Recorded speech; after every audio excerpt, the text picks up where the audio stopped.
咧法国这边，各大城市是搁再发起示威的行动，工会表示讲全国大约有60万人来参加，就是要抗议讲这个政府减少预算。民众认为讲政府减少预算，干那好着财团，干那好着遐好野人，煞无照顾着少年人甲工人。也这场示威的行动呢，是造成公共运输、造成公共设施袂顶袂当，甚至连埃菲尔铁塔嘛关起来。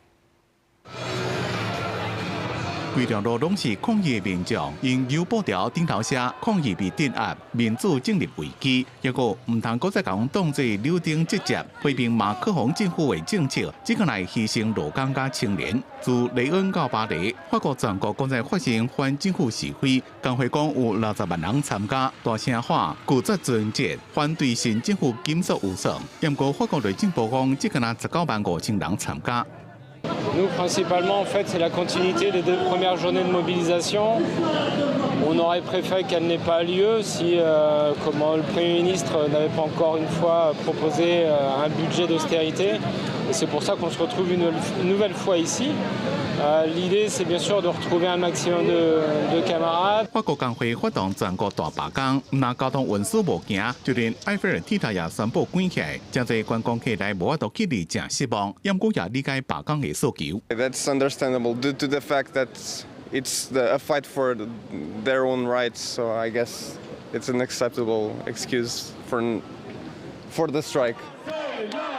抗议民众内面有真侪学生甲青年的专业人士，因认为政府几多年来尊节政策，只敢来照顾财团，医疗甲教育资源愈来愈少，新世代无希望。 De la jeunesse, du monde du travail, contre l'ensemble de la politique de ce gouvernement, qui franchement est une politique de casse budgétaire, qui est une politique qu'on voit depuis des années, qui est au service des milliardaires, qui va jamais dans le sens de la jeunesse et du monde du travail.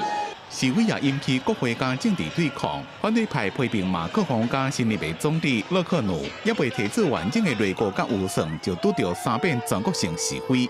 De la configuration actuelle, si on veut débloquer la situation aujourd'hui, ça passe par le départ du président de la République et par l'organisation d'une élection présidentielle anticipée. Et en tout cas, c'est la position qui est la nôtre et nous continuerons à la défendre. 马克宏的任期只敢剩18个月，支持都是一直搬，伫经济愈来愈悬，议会分裂，政府直咧送尊节计划。